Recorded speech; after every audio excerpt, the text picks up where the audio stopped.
Hello, fabulous Pisces. Welcome to your horoscope for the month of January 2016, Love Focus. I am your astrologer, Nadiya Shah. Thank you for being here.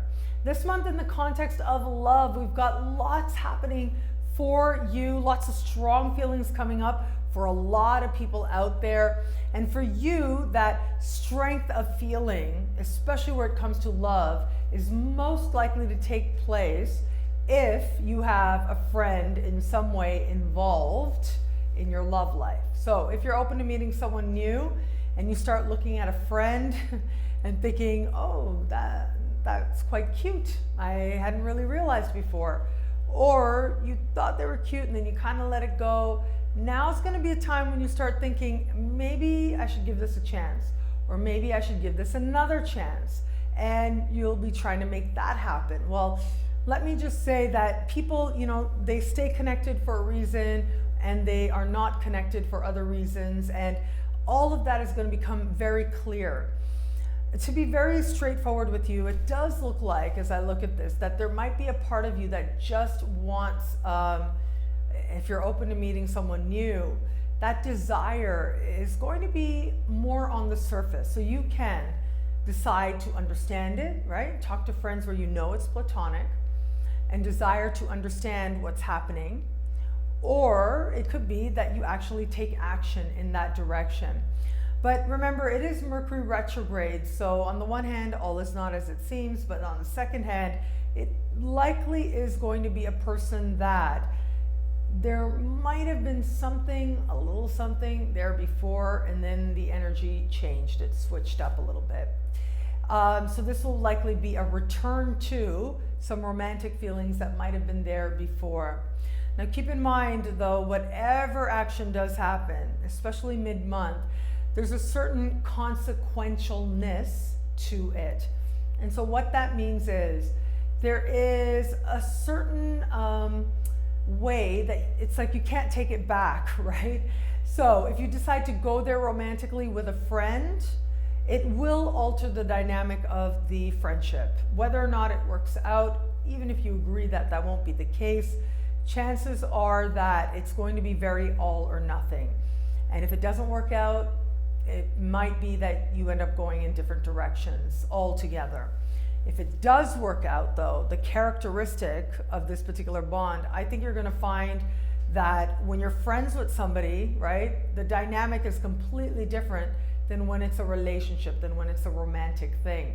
And I think that part of it might actually be very surprising to you, but you are gonna see this whole other side to this person. There might even be, I'm gonna put this out there as well, some feelings of jealousy that arise, and that ultimately is going to be up to you and the other person to understand and to evolve, to grow, to heal beyond. Now, this is also true of, I gotta say, this idea of jealousy issues. Talking to a friend, like not the same person, but a different friend about it can bring about some healing. But this does look like it might be an issue for either you or the person that you are aligned with, whether it's someone you're getting to know or someone that you are in an established bond with. So if any strong issues of jealousy do come up, you may have to address them head on.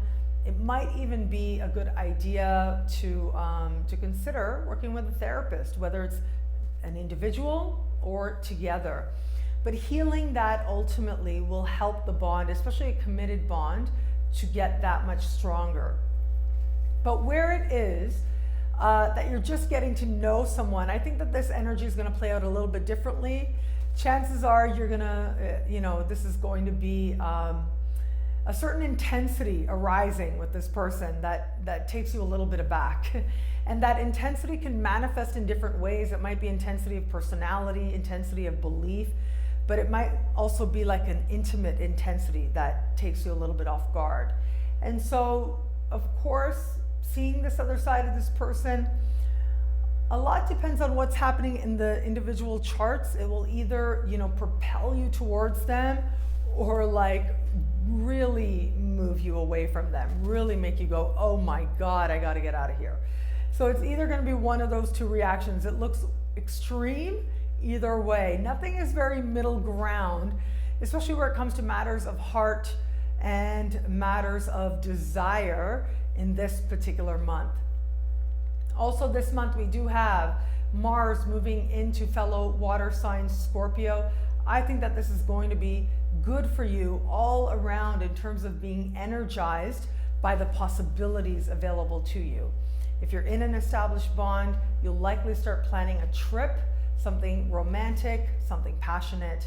If you are just getting to know somebody as well, you're thinking about, the places that you could go together, ways that you can learn about each other.